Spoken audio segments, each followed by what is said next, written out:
মালিকরা যা খাবে এবং করবে, শ্রমিকদেরও সেই পরিমাণ সেই মানের খেতে পারে, পড়তে পারে, সেই ন্যূনতম বেতন মজুরির ব্যবস্থা করতে হবে। ইসলামী সমাজ, ইসলামের কল্যাণ রাষ্ট্র কায়েম না হলে ইসলামী শ্রমনীতি কায়েম হবে না। কল কারখানায় শ্রমিকদের মাঝে ইসলামের মহান শ্রমনীতি, আমাদের প্রিয় নবী মোহাম্মদ মুস্তাফা সাল্লাল্লাহু আলাইহি ওয়াসাল্লাম যে আদর্শ অনুপম শ্রমনীতি দিয়ে দুনিয়ার দাস, শ্রমিক, দুঃখী, বঞ্চিত, অনাহারী, অন্নহীন, বস্ত্রহীন নিরন্ন মানুষের মুখে হাসি ফুটিয়েছিলেন। শ্রমিক কল্যাণ সেই শ্রমনীতির দাওয়াত দিয়েছে। শ্রমিক কল্যাণ আল্লাহর নবীর আদর্শ তুলে ধরে মালিকদের কাছে বলেছে, শ্রমিকদের বলেছে, মালিকরা যা খাবে এবং করবে, শ্রমিকদেরও সেই পরিমাণ সেই মানের খেতে পারে, পড়তে পারে, সেই ন্যূনতম বেতন মজুরির ব্যবস্থা করতে হবে। কারখানার লভ্যাংশে শ্রমিকদের অধিকার দিতে হবে। আল্লাহর নবীর সে আদর্শের কথা শ্রমিক কল্যাণ বলেছে। সাধ্যের অতিরিক্ত কাজ চাপানো যাবে না। শ্রমিকদের কর্মঘণ্টা নির্দিষ্ট করে দিয়ে তার চুক্তি, বেতন, মজুরি নাম শুকাবার আগে, অর্থাৎ চুক্তির মেয়াদ শেষ হলেই তাকে মজুরি দিতে হবে। এইভাবে ইসলামী শ্রমনীতির নতুন ধারা সৃষ্টির লক্ষ্যে রাজধানী থেকে বাংলাদেশের সকল শিল্পাঞ্চলে আজ 2025 সালে হাঁটি হাঁটি পা পা করে সরকারের একটি নিবন্ধিত রেজিস্টার্ড ট্রেড ইউনিয়ন হিসেবে আজকে বাংলাদেশে সবচেয়ে শ্রেষ্ঠ, সবচেয়ে বৃহৎ শ্রমিক সংগঠন বাংলাদেশ শ্রমিক কল্যাণ ফেডারেশন। আমি আজকে রাজধানী ঢাকার আসার পথে কয়েকটি শ্রমিক সমাবেশ ঘুরে ঘুরে দেখার সুযোগ পেয়েছি।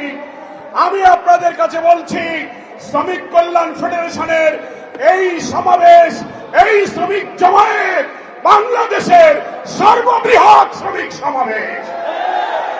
এই সমাবেশ প্রমাণ করে নাস্তিকবাদী সমাজতন্ত্রী মালিক শ্রমিকদের দ্বন্দ্ব বাঁধিয়ে, সমাজতন্ত্রের শিক্ষা দিয়ে দেশকে ভোটবাদী, বস্তুবাদী অর্থনীতির চাকাকে ধ্বংস করে দেওয়ার রাজনীতি পাল্টে দিয়ে অর্থনীতির অগ্রগতি, শ্রমিকের জীবনমান উন্নয়নের রাজনীতির যে ধারা শ্রমিক কল্যাণ সৃষ্টি করেছে, বাংলাদেশের শ্রমিক মালিকরা সেই ধারাকেই আজকে কবুল করেছে, আলহামদুলিল্লাহ।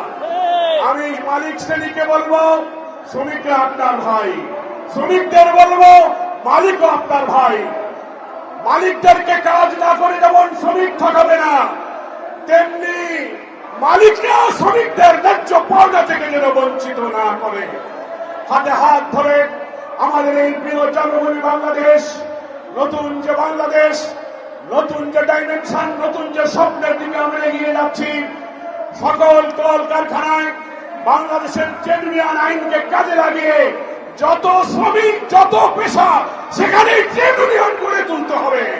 পরিবহন, গার্মেন্টস, সমস্ত শিল্প সেক্টরে পাটকল, সুতাকল, চিনিকল, পেপার মিল, বন্দর, রেল, সমস্ত পেশা ইউনিয়ন করার মধ্য দিয়ে আজ হাজার বাধা বিপত্তির মধ্য দিয়ে শ্রমিক কল্যাণ ফেডারেশন একটি শ্রেষ্ঠ ফেডারেশনে রূপান্তরিত হয়েছে। 60-এর দশকের রাজনীতির অঙ্গনে যখন বামপন্থী ছাত্র সংগঠন, শ্রমিক সংগঠন লোকদেরকে সমাজতন্ত্রের দিকে নিয়ে যাচ্ছিল, তারা বলছিল trade union is the school of communism. শ্রমিক কল্যাণ তখন স্লোগান দিয়েছে, নো, তারা যদি ট্রেড ইউনিয়নকে সমাজতন্ত্রের স্কুল বানাতে পারে, আমরাও আল্লাহর বান্দা হিসাবে ট্রেড ইউনিয়নকে ইসলাম শেখার স্কুল বানাতে পারি। আমাদেরও স্লোগান হবে, trade union is the school of Islam. শ্রমিকদেরকে আমরা ইসলাম শেখাবো, ইসলামের শ্রমনীতি, আল্লাহর দাসত্ব শেখাবো। আসুন, মে দিবসের ঐতিহাসিক এই সমাবেশে আমরা শপথ গ্রহণ করি।